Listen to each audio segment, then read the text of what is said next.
silence and contemplation, and the seal of dedication, the splendor of Carmel. Let your fire and flame shower upon us from beyond the blue.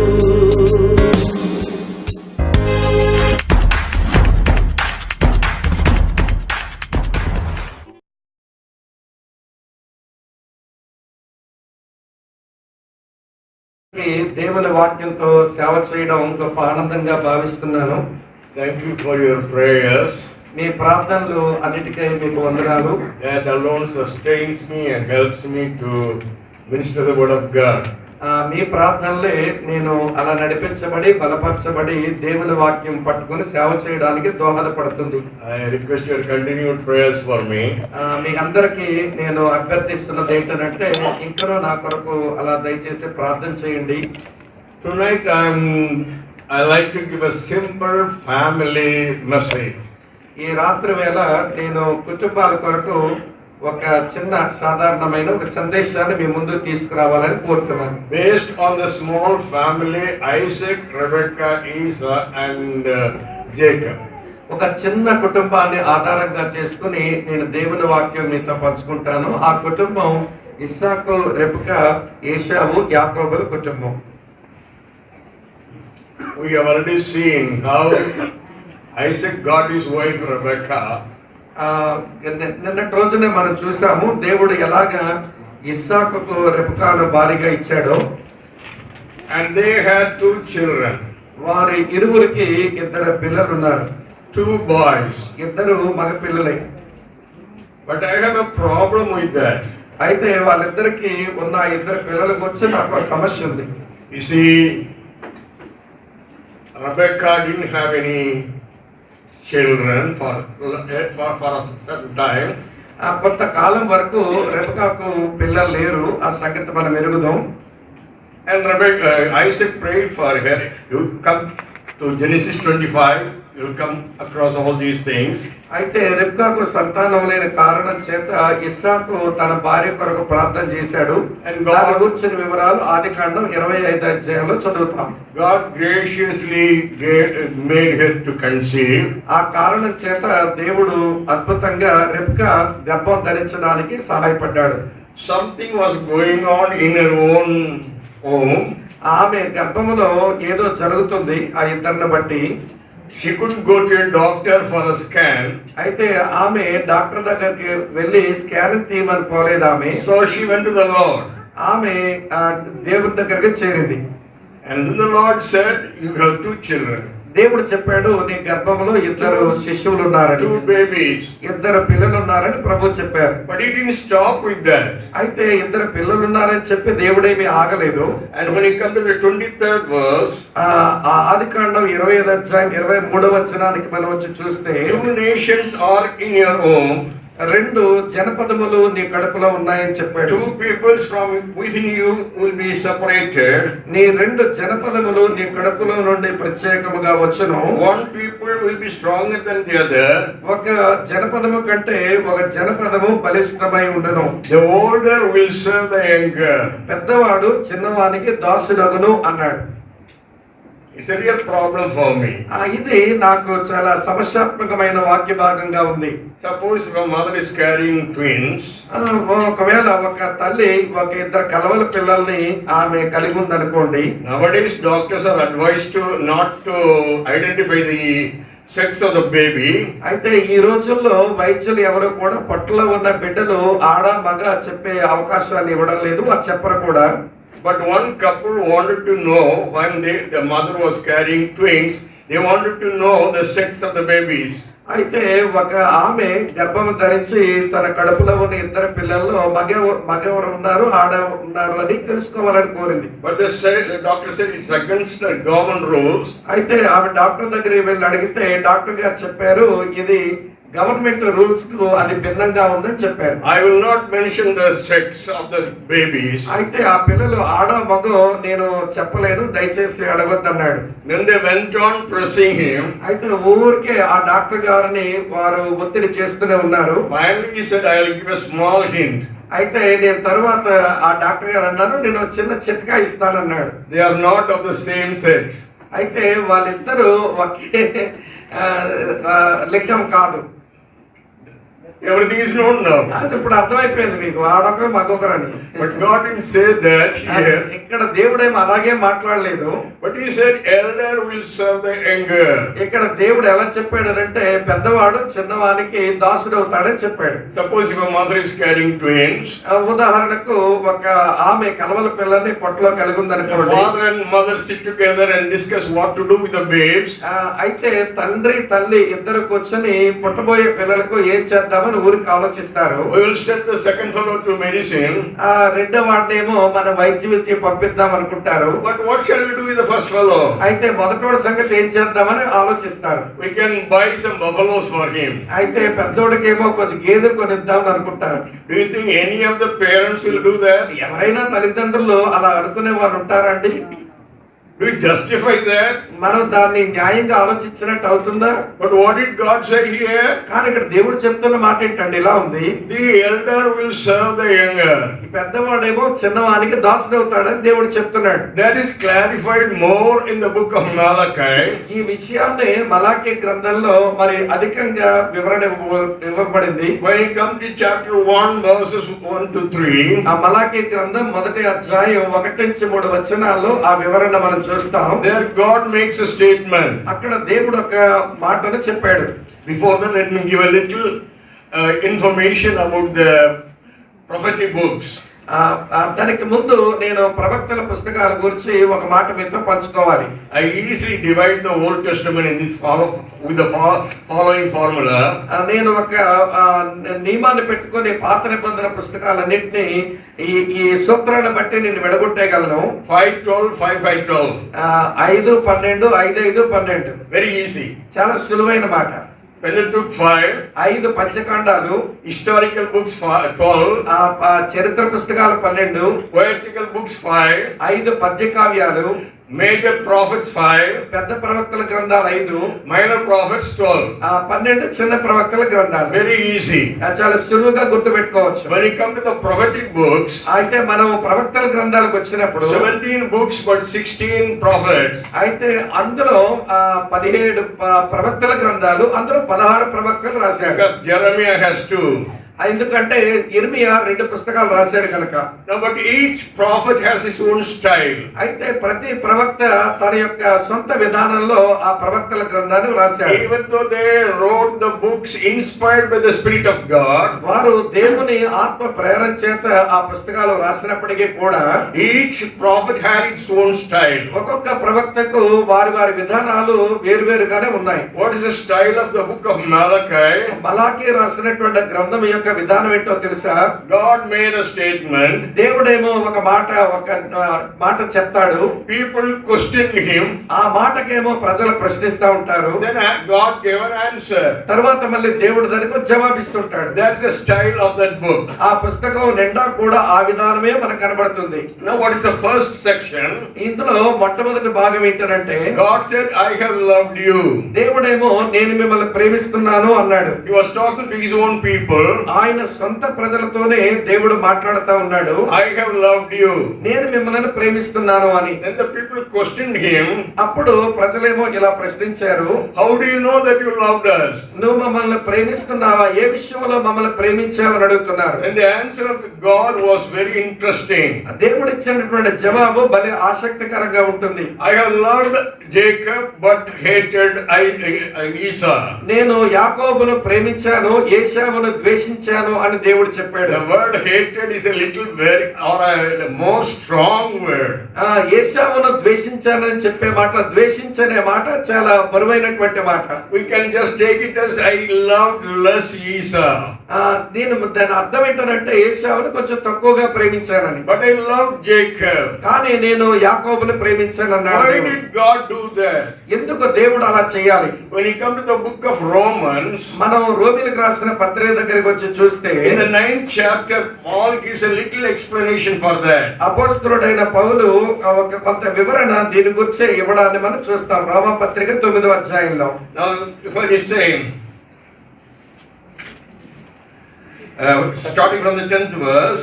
మీరు దయచేసి రోమా పత్రిక 9వ అధ్యాయం 10వ వచనం నుంచి చూడండి.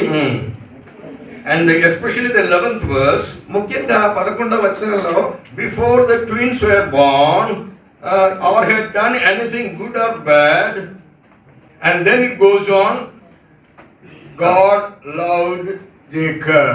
నేను 10వ వచనం తెలుగు బైబిల్లో 11వ వచనం లేదు, కలిసి ఉంది. కానీ 10 నుంచి 13 వచనాల్లో చదివితే ఇలా మనం చదువుతాం. రెబ్కా మన తండ్రిని ఇస్సాకును ఒకని వల్ల గర్భవతి అయినప్పుడు ఏర్పాటును అనుసరించిన దేవుని సంకల్పం క్రియల మూలంగా కాక పిలుచువాని మూలంగా నిలకడగా ఉండే నిమిత్తం పిల్లలంకా పుట్టి మేలైనా కీడైనా చేయకముందే పెద్దవాడు చిన్నవానికి దాసుజగును అని ఆమెతో చెప్పబడెను. Before, see, sometimes some preachers give a list of reasons why God blessed Isaac, Jacob. కొంతమంది బోధకులు యాకోబును ఎందుకు దేవుడు దీవించాడని ఒక లిస్ట్ తయారు చేసి చెప్పొచ్చు. I don't have any reason. అయితే నా దగ్గర అయితే యాకోబును దేవుడు ప్రేమించడం నా దగ్గర ఏం కారణాలు లేవు. Because the Bible doesn't give any reason. ఎందుకంటే బైబిల్ యాకోబును దేవుడు ఎందుకు ప్రేమించాడు అనే దానికి ఏ కారణం చెప్పడం లేదు. What does Paul write here? ఇక్కడ అపోస్తలుడైన పౌలు రాస్తున్నది ఏంటి? Before they did anything good or bad, వారు మంచి మేలు గాని కీడు గాని ఏది చేయకమునిపే దేవుడు ప్రేమించాడు. in Tamil translation it says even before they knew good or bad. తమిళ బైబిల్లో ఏమని రాస్తుందంటే వాళ్ళకి మేలైనా గాని కీడైనా గాని తెలియనప్పుడే దేవుడు యాకోబును ప్రేమించాడని. God did not love Jacob because he did something good. యాకోబు ఏదో మంచి చేశాడు కాబట్టని యాకోబును దేవుడే ప్రేమించలేదు. And Esau did something bad. ఏశావు ఏదైనా కీడు చేశాడని దేవుడు ఏశావు ద్వేషించలేదు. Poor fellow, I sympathize with Esau. ఏశా విషయంలో నాకు భలే బాధేస్తా ఉంటది, పాపం అనిపిస్తూ ఉంటది. I started studying a little more about him. నేను ఆయన గురించి మరికొంచెం బాగా అధ్యయనం చేస్తూ ఉండగా He asked for, see, one day he was a hunter. ఆయన వేటగాడనే విషయం మనం ఎరుగుదాము. One day he came back from hunting or from outside. బయటికి వెళ్ళి వేటాడి ఇంటికి వచ్చినప్పుడు, that you read in the Genesis 25th chapter, అది మనం ఆదికాండం 25వ అధ్యాయంలో మనం గమనిస్తాం. starting from the 29th verse, అది 29వ వచనం నుంచి ఆ వృత్తాంతాన్ని మనం రాయబడడం చూస్తాం. Jacob was cooking some good stew. అక్కడ యాకోబేమో చక్కని చిక్కుడుగాయల కూర వంటకాన్ని చేస్తున్నాడు. And Esau said, please give me something. ఏశా వచ్చి నాకు కొంచెం పెట్టరా అని అడిగాడు. I am dying, give me something. నేను చావబోతున్నాను, ఏదో నువ్వు వండింది కొంచెం పెట్టరా అని అడిగాడు. And very recently I could not understand why Esau was making that statement. నేను చావబోతున్నాను, నాకు కొంచెం పెట్టరా అని ఏశావు ఎందుకు అడిగాడో ఈ మధ్య కాలంలో నేను ఆలోచిస్తా ఉన్నాను దాని గురించి. As a diabetic patient now I can understand.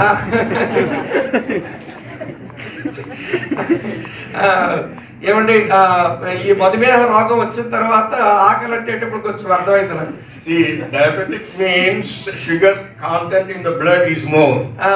Diabetics అంటే రక్తంలో షుగర్ యొక్క పాలు కొంచెం ఎక్కువ ఉండడమే. People who know more about this are here. I am a mathematician, so I don't know much about it. నా ముందు కూర్చున్నటువంటి వాళ్ళకి విషయం చాలా ఎక్కువ మందికి తెలుసుంటది. నేను మ్యాథమెటిక్స్ ప్రొఫెసర్, నాకు అది పెద్దగా తెలియదు. But we people have a little problem. అయితే మాకు ఈ కొంచెం సమస్య ఒకటి ఉంది. Suddenly the sugar level goes down. అకస్మాత్తుగా షుగర్ లెవెల్ కొంచెం పడిపోతుంటాయి. Then we are almost dying. అప్పుడు మాకు దాదాపుగా చచ్చిపోయినట్లు అయిపోతుంటాం. Our hands will shiver. చేతులేమో వణికిపోతాయి. We start perspiring. బాగా చెమటలు పట్టేస్తాయి. We must take immediately something. వెంటనే ఏదో ఒకటి తినక తప్పదు. A sweet or a biscuit or a fruit. ఒక స్వీట్ గాను ఒక బిస్కెట్ గాను ఒక పండు ఏదైనా తింటే గాని మరి కుదుట పడలేము. I don't know whether there is anybody in my level. నాకున్న స్థాయిలో ఎవరైనా ఉన్నారో లేదో నాకు తెలియదు. If there is somebody, they can understand. ఎవరైనా నాలాంటి పరిస్థితులు ఉంటే వాళ్ళకి నా సంగతి ఏంటో అర్థమై ఉంటుంది. So sometimes it can bring death also. కొన్నిసార్లు అలాగా షుగర్ లెవెల్స్ పడిపోవడం వల్ల మరణమే సంభవించవచ్చు. So I was wondering whether Esau was having this low sugar level. ఒకవేళ నేను అనుకుంటున్నాను ఏసావుకి ఏమైనా షుగర్ జబ్బు ఉందేమో, అతనికి షుగర్ లెవెల్స్ పడిపోయామో అని అనుకుంటున్నాను నేను. If it was true, అది నిజమైతే so naturally he needed something immediately. అదే నిజమైతే ఏసావు ఖచ్చితంగా తినడానికి ఏదో ఒకటి ఇప్పుడు అవసరం. And if he did not take something, he would die. ఆయన తినవలసిన సమయానికి ఏది తినకపోతే నిజంగానే అతను చచ్చిపోతాడు. Now the question is, ఇప్పుడు ప్రశ్న ఏంటంటే survival or death? బ్రతకడమా లేదంటే చావడమా? If he wanted to survive, naturally he should take something. ఏమైనా బ్రతకాలి మిగిలి ఉండాలంటే ఏదో ఒకటి తినాలి. And the stew was there. ఇక అక్కడేమో వండిందేమో రెడీగా కనబడుతుంది. He was willing to pay any price to get some stew. అది తినడానికి దాని కొరకు ఏదైనా చెల్లించడానికి సిద్ధపడ్డాడు ఆయన. In the face of death, మరణంకు ఎదురుగా ఉంటున్నప్పుడు the right of firstborn was nothing. జ్యేష్ఠుడిగా పుట్టాడా ఏదో పెద్ద ప్రశ్నే కాదు ఇప్పుడు లెక్కలో లేదు. So if I were there, I would have done the same thing. ఒకవేళ నేను గాని ఏసావు స్థానంలో ఉండుంటే నేను కూడా అదే పని చేసి ఉండేవాడిని. So I have a little sympathy with him. అందుకనే ఏసావు మీద కొంచెం నాకు సానుభూతి కనికరం ఎక్కువ. But everywhere he has been attacked. ఏమంటే ప్రతిసారి ఏసావు జీవితంలో ఏదో ఒక మరణకరమైన పరిస్థితిలోకే పాపం వెళ్తుంటాడు ఆయన. Even here in the last section of verse chapter 25 says Esau despised his birthright.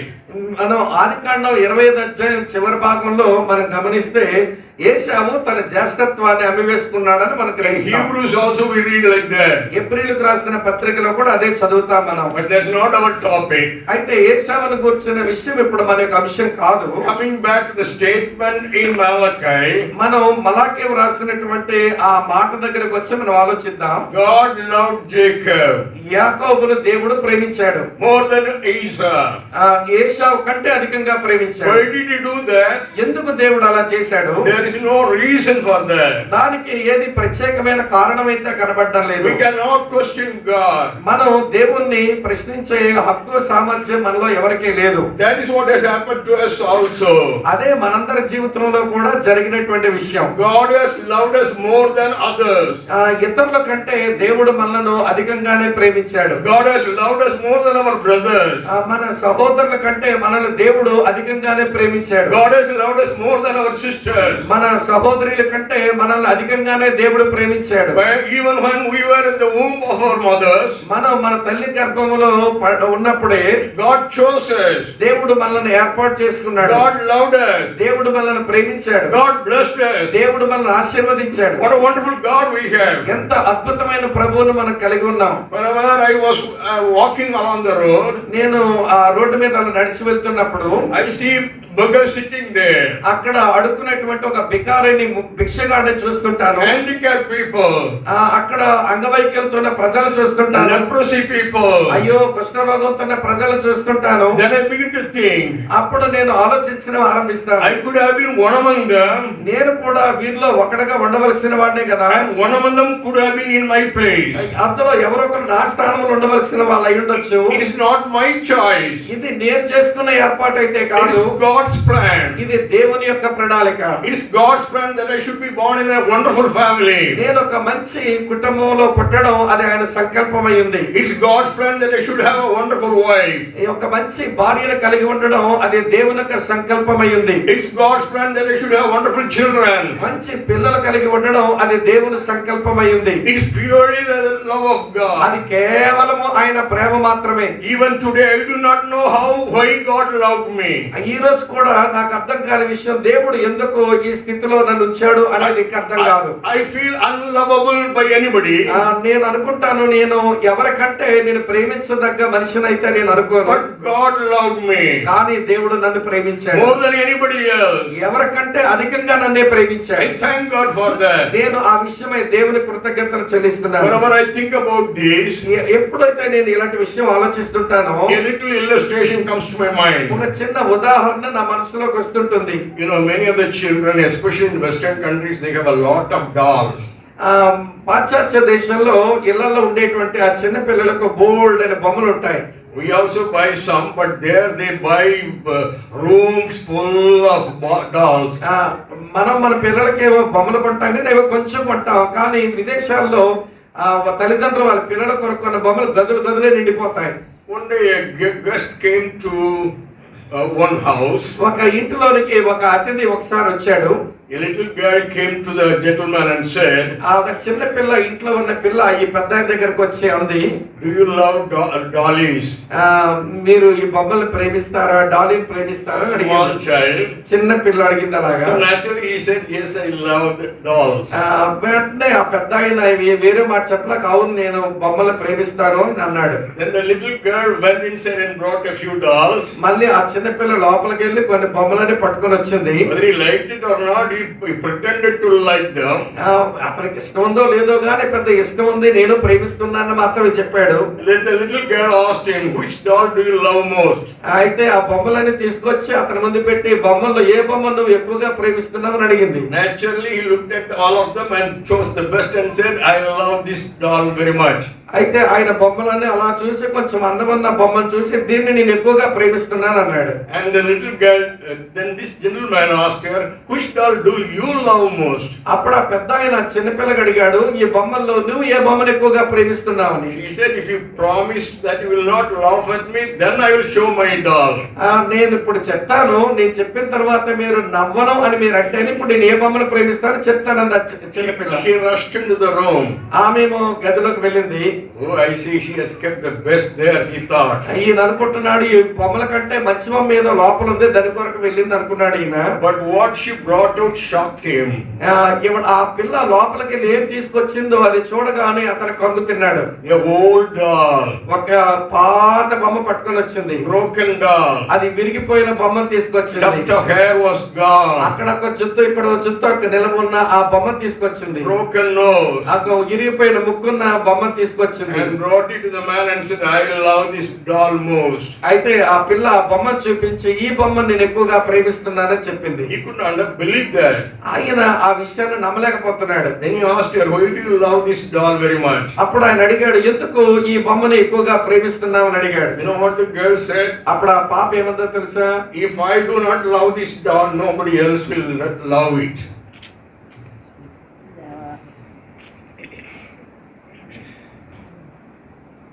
ఒకవేళ ఈ బొమ్మను నేనే ప్రేమించకపోతే దీన్ని ప్రేమించే వాళ్ళు ఎవరు ఉండరని జవాబిచ్చింది ఆ పిల్ల. That's what I thought. God looked down from above. దేవుడు కూడా అలాగే పైనుంచి చూస్తూ ఉంటాడు. He said to himself, ఆయన తనలో తాను ఇలా కనుకుంటాడు, if I do not love this fellow, నేను కానీ ఈ వ్యక్తిని ప్రేమించకపోతే nobody else will love him. వారికి ఎవరు ప్రేమించే వాళ్ళు ఉండరు. That's the only reason I can find. ఆ ఒక్క కారణమే నాకు కనబడుతుంది దేవుడు నన్ను ఎందుకు ప్రేమించాడు అన్నానికి. Wonderful God. ఎంత అద్భుతమైన దేవుడు అండి ఆయన. Loving God. ప్రేమించే దేవుడు. He has loved us ఆయన మనల్ని ప్రేమించాడు. more than others. ఇతరులందరికంటే ఎక్కువగా మనల్ని ప్రేమించాడు. Just think of your own family members. ఒక్కసారి నీ కుటుంబ సభ్యులను నువ్వు జ్ఞాపకం చేసుకో. Their lives are miserable. వాళ్ళ జీవితాలు ఎంతో విషాదకరంగా ఉన్నాయి. They have not known the love of God. వాళ్ళకి దేవుని ప్రేమ తెలియదు. His power. ఆయన శక్తి వాళ్ళకి His తెలియదు. concern. ఆయన శ్రద్ధ వాళ్ళకి తెలియదు. But somehow He has saved you. కానీ ఏదో అద్భుతంగా దేవుడు వారి మధ్యలో నిన్ను రక్షించుకున్నాడు. Wonderful fellowship He has given you. ఎంత అద్భుతమైన సహవాసం మనకి ఇచ్చాడు. Blessed you in many ways. అనేక కోణాల్లో మనల్ని ఆశీర్వదించాడు. I have loved Jacob, but hated Esau. నేను యాకోబును ప్రేమించాను, ఏశావును ద్వేషించాను.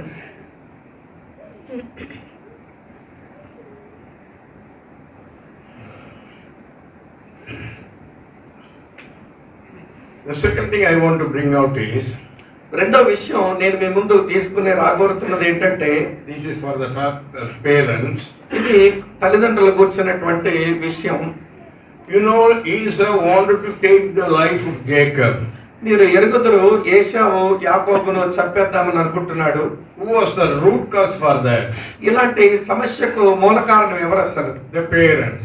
తల్లిదండ్రులే. The parents. తల్లిదండ్రులే దీనికి కారణం. Read the 28th verse of the 25th chapter Genesis. ఆదికాండం 25వ అధ్యాయం 28వ వచనం ఒకసారి చూడండి. Isaac, who had taste for the wild game, loved Esau. ఇస్సాకు ఏశావు తెచ్చిన వేట మాంసం తినుచుండెను గనుక అతన్ని ప్రేమించెను. But Rebekah loved Jacob. Rebecca యాకోబును ప్రేమించారు. Partiality of the parents. ఇది తల్లిదండ్రుల యొక్క పక్షపాత వైఖరి. You have to love your children. మీరు మీ పిల్లలను బాగా ప్రేమిస్తారు. As much as you can, you must love your children.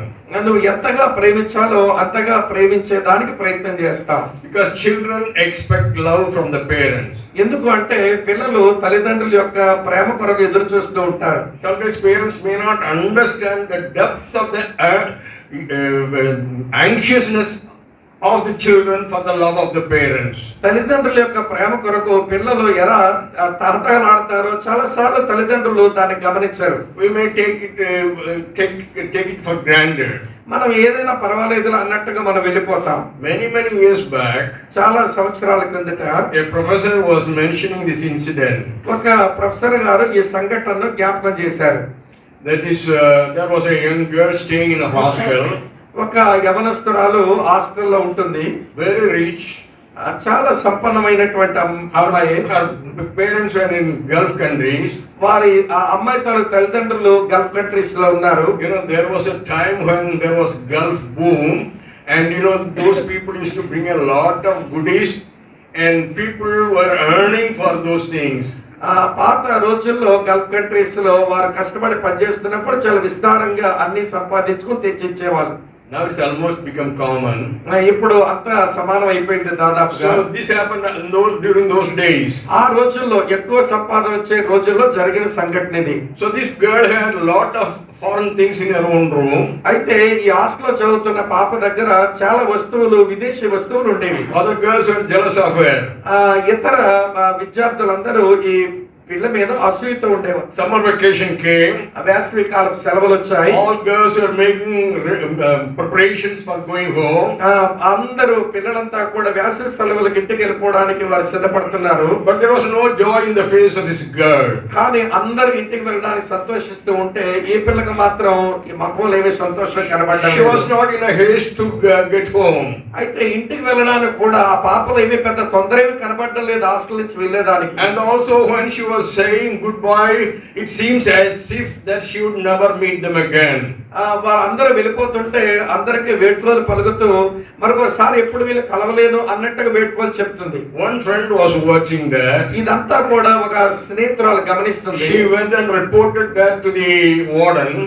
ఆ పాప వెళ్ళి వార్డెన్ కి వెళ్ళి ఈ విషయాన్ని రిపోర్ట్ చేసింది. And the warden came and checked the room. ఆ వార్డెన్ గారు వచ్చే రూమ్ ని పరిశీలించినప్పుడు there was poison there. అక్కడ విషం బాటిల్ ఉంది. This girl was preparing herself for suicide. ఆ పాప ఏమో ఆత్మహత్య చేసుకుని చచ్చిపోవడానికి సిద్ధపడతా ఉంది. When the warden asked her the reason for that, warden గారేమో ఎందుకు నువ్వు ఇలాంటి తీర్మానం చేసుకున్నావు అని అడిగినప్పుడు, you know what she said? ఆ పాప చెప్పింది ఏంటో మీకు తెలుసు. I have everything. నాకు ఈ హాస్టల్లో అన్ని ఉన్నాయి. But not the love of my parents. కానీ నాకు లేనిది మా తల్లిదండ్రుల ప్రేమే. So that is very important to be noted by the parents. అది తల్లిదండ్రులైనటువంటి వారు బాగా గమనించవలసినటువంటి విషయం ఇది. Some people may think by giving more love we may spoil the children. కొంతమంది తల్లిదండ్రులు అనుకుంటారు మేము ఎక్కువగా ప్రేమ చూపించేస్తే పిల్లలేదో పాడైపోతారని.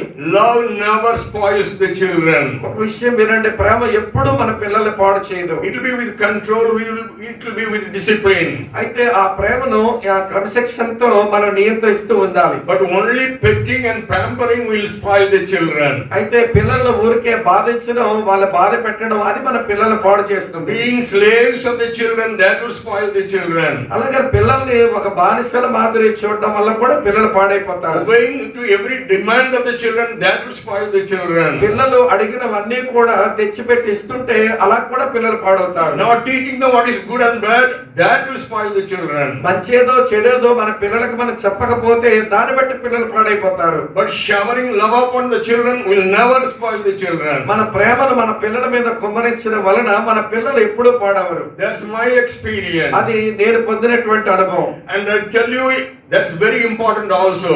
నేను చెప్పగలను అది చాలా ప్రాముఖ్యమైన అనుభవం అని. You know, giving love to the children has a few important points. పిల్లలకు ప్రేమ ఇవ్వడంలో కొన్ని ప్రాముఖ్యమైన విషయాలు ఉన్నాయి. అందులో మొదటిది, there's the only thing that doesn't demand any effort. అందులో శ్రమ అటువైపు నుంచి ఏమీ కోరుకోకుండా ఉంటుంది. No శ్రమ at all. ఏమీ శ్రమ అందులో ఉండదు. To give to your children anything else, there will be the effort. పిల్లలకు ఏదైనా ఇస్తూ ఉన్నప్పుడు అది పెద్ద బాధించే విషయం కనిపించదు వాళ్ళకి. And there is no expense for giving love to the children. పిల్లలకు ప్రేమను ఇవ్వడంలో పెద్ద ఖర్చు ఏమీ లేదు. If you want to give them education, వాళ్ళకి విద్యనివ్వాల్సి వచ్చినప్పుడు, if you want to buy dress or jewels, వారికి వస్త్రాలు నగలు కొనవలసి వచ్చినప్పుడు, that will be expensive. అది నిజంగానే ఖర్చుతో కూడిన పని. But giving love doesn't cost even a single pie. అయితే ప్రేమ చూపడంలో నువ్వు దమ్మిడి ఖర్చు పెట్టాల్సిన పని లేదు. And thirdly, మూడోది ఏంటంటే, the more you love, the greater will be coming from your heart. అయితే నువ్వు ఎంతగా ప్రేమిస్తూ ఉంటావో అంతగా ప్రేమ నీ హృదయం నుంచి పెళ్లిబుక్కుని వస్తుంది. Just like the flour and the oil coming from the jug and the jar, in the case of the widow of Sarafta, మనం నిన్న చూసాము సారేపతి విధవరాలు ఇంట్లో ఆ గిన్నెలోని పిండి, తొట్టులోని పిండి, గిన్నెలోని నూనె ఎలాగైతే వస్తూ ఉందో అలాగే మన హృదయం నుంచి పిల్లల మీద ప్రేమను పుట్టుకొస్తుంది. it will be coming up, it will be springing up more and more. అది తీసుకున్న కొలది ఇంకా ప్రేమ హృదయం నుంచి పెళ్లిబుక్కుని వస్తుంది. And one more thing, మరో విషయం ఏంటంటే, if you spend money on them, అయితే వారి మీద మనం డబ్బులు ఖర్చు పెడుతున్నప్పుడు, it's good, you have to do that. అది మంచిదైతే తప్పనిసరి అయితే నిజంగానే ఖర్చు పెట్టండి. But you may not get it back perhaps. అయితే నువ్వు ఏదైతే పిల్లల మీద ఖర్చు పెట్టావో అది మళ్ళీ నీకు తిరిగి రాకపోవచ్చు. But if you spend love on them, అయితే నువ్వు వారి మీద నీ ప్రేమను మాత్రం ఖర్చు పెట్టావనుకో, you will get principal and interest back. మళ్ళీ నీవు ఎంత ప్రేమ అయితే వాళ్ళ మీద ఖర్చు పెట్టావో ఆ ప్రేమ దానికి రావాల్సిన వడ్డీ కూడా మళ్ళీ నీకు వెనక్కి వచ్చేస్తుంది. That's what I have been enjoying. అదే నేను ఇప్పుడు ఈ రోజు అనుభవిస్తున్నాను. She is a witness for that. దానికి సాక్ష్యం నా కుమార్తె. My wife and I, we loved our children. నేను నా భార్య మా పిల్లలు ఎంతగానో ప్రేమించే వాళ్ళం. We loved our grandchildren. మా మనవల్ని మనవరాలు కూడా ప్రేమిస్తాం అలాగే. Now I am loving my great grandchild. ఇప్పుడు నా ముని మనవళ్ళు కూడా నేను అలాగే ప్రేమిస్తున్నాను. I get back more double time or even more time love from them than I gave. నేను ఏమైతే ప్రేమించానో దానికంటే ఎన్నో రెట్లు అధికంగా నేను వారి దగ్గర నుంచి ఆ ప్రేమను తిరిగి పొందుకుంటున్నాను. But one thing, అయితే ఒక విషయం వినండి, your love should not be partial. అయితే నీ ప్రేమ ఎప్పుడూ కూడా పక్షపాతంతో కూడిందై ఉండకూడదు. After my wife passed away in 2017, 2017 సంవత్సరంలో నా భార్య చనిపోయిన తర్వాత I spent my time with my children. నేను నా పిల్లలతోనే ఎక్కువ సమయం గడుపుతా ఉన్నాను. Most of the time I stay with her. నేను ఎక్కువ కాలం ఇప్పుడు ఉన్న నా పాప వాళ్ళ ఇంట్లోనే గడుపుతాను. Occasionally I visit my other children also. ఆయా సమయాల్లో కూడా నాకున్న ఇతర పిల్లల దగ్గర కూడా గడుపుతాను. I talked to you about Andrew. నేను నిన్నటి రోజు చెప్పాను యాండ్రూ గురించి మీకు. He and his wife are now in Singapore. Andrew అలాగనే అతని భార్య ఇప్పుడు సింగపూర్ లో ఉన్నారు. I visit them every year. సంవత్సరంకు ఒకసారి నేను వాళ్ళని కూడా దర్శించి వస్తాను. When I was there last year, నేను గతించిన సంవత్సరం వాళ్ళ దగ్గర ఉన్నప్పుడు we visited an Indian family. మేము ఒక భారతదేశపు కుటుంబాన్ని దర్శించాం. Known very well to us. వాళ్ళు బాగా సుపరిచితులైన వారే. They have about 8 and 10 years old two boys. 8, 9 సంవత్సరాలు 10 సంవత్సరాల చిన్న పిల్లలు వాళ్ళకు ఉన్నారు. And a little girl. ఒక చిన్న పాప కూడా వాళ్ళకు ఉంది. When we went over there, the father had not come from the office. మేము వాళ్ళ ఇంటికి వెళ్ళేసరికి ఆ తండ్రి ఏమో ఆఫీస్ నుంచి ఇంటికి రాలేదు. And the mother was busy preparing tea. అయితే తల్లేమో చాలా బిజీగా ఉండి టీని మాకు సిద్ధం So చేస్తుంది. my daughter-in-law wanted to spend time with the children. అయితే మా కోడలు ఆ పిల్లలతో కొంత సమయం గడపడానికి ప్రయత్నం చేసింది. So she asked the eldest boy, "Are you daddy's boy or mommy's boy?" నా కోడలేమో ఆ పిల్లాడిని అడిగింది, నువ్వు అమ్మ కొడుకువా నాన్న కొడుకువా అని. His face fell. ఏమంటే ఆ కుర్రోడు యొక్క ముఖం దిగిపోయింది. With great agony he said, గొప్ప బాధతో ఆ పిల్లోడు చెప్తున్నాడు ఇలాగా, "Dad doesn't love me, he loves my younger brother." మా నాన్నగారు నన్ను ఎక్కువ ప్రేమించరు, మా తమ్ముడిని ఎక్కువగా ప్రేమిస్తుంటారని చెప్పాడు. It went like an arrow in my heart. అది నేను వింటున్నప్పుడు ఒక బాణం నా గుండెలో దిగినట్టు అనిపించింది. I don't think the father would have known that. ఒకవేళ బహుశా తండ్రికి అది తెలియదని నేను అనుకోను. Sometimes we also cause such pain in the hearts of the children. చాలా సార్లు మనం కూడా మన పిల్లల హృదయాల్ని అలాగే గాయపరుస్తూ ఉంటాం. I'll give a small example. ఒక చిన్న ఉదాహరణ నేను మీకు ఇస్తాను. Normally children of the same age, about 6 and 8 or 8 and 10, they always fight with each other. సాధారణంగా 6, 8 లేక 8, 10 సంవత్సరాల 2 సంవత్సరాల తేడాలు ఉన్న పిల్లలు ఎప్పుడూ కొట్లాడుకుంటూనే ఉంటారు.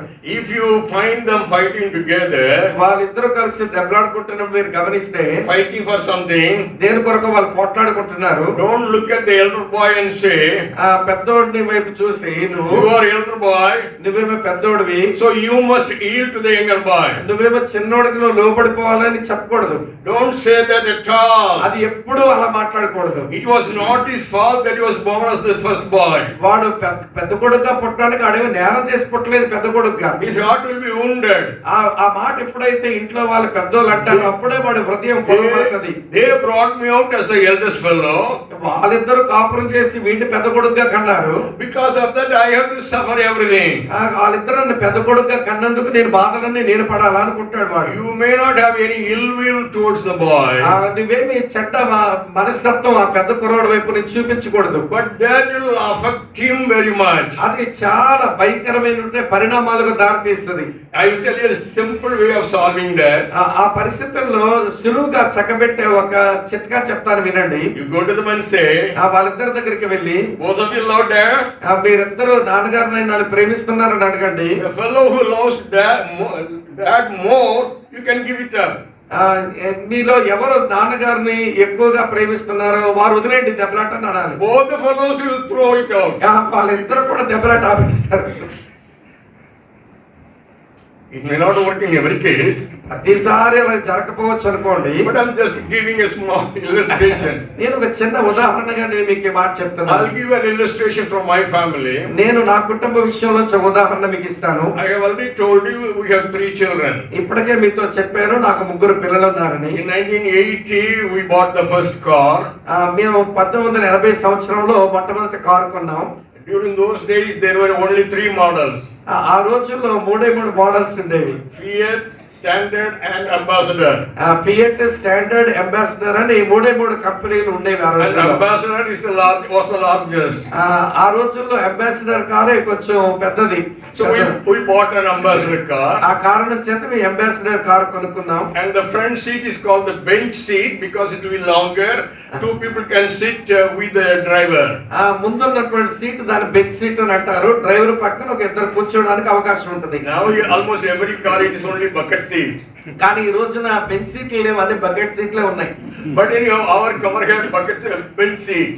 కానీ మా కారుకు ఉండేదేమో అది బెంచ్ సీట్, ఇద్దరు కూర్చోవచ్చు. We were at that time we had an elderly man as our driver.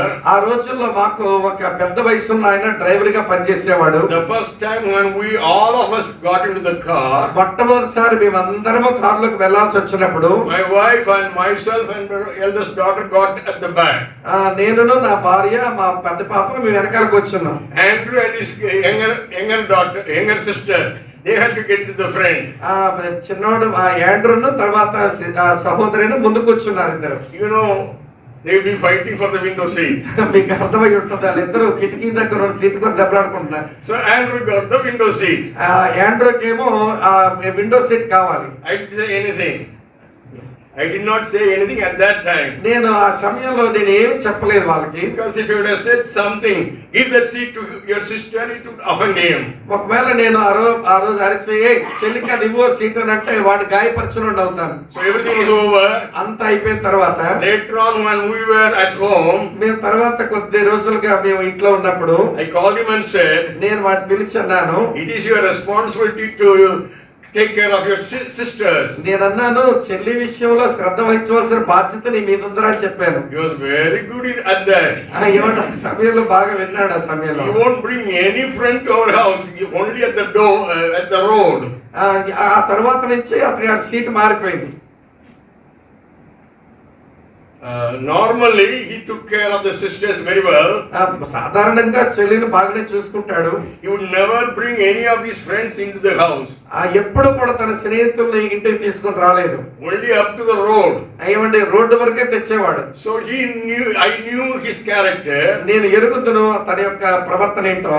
So I called him and said, నేను పిలిచాను, do you like your sister to sit by a man? ఒక మగాడి పక్కనేమో నీ sister కూర్చోవడం ఇష్టపడుతున్నావు అని అడిగాను. That's all what I wanted to say. నేను అది మాత్రమే చెప్పగలను చెప్పేసాను. Never again he fought for the window seat. ఇక అప్పటి నుంచి ఇక కిటికీ దగ్గర ఉన్న సీటు కొరకు ఇక్కడ పోట్లాడుకునే పరిస్థితే లేదు. He was not offended.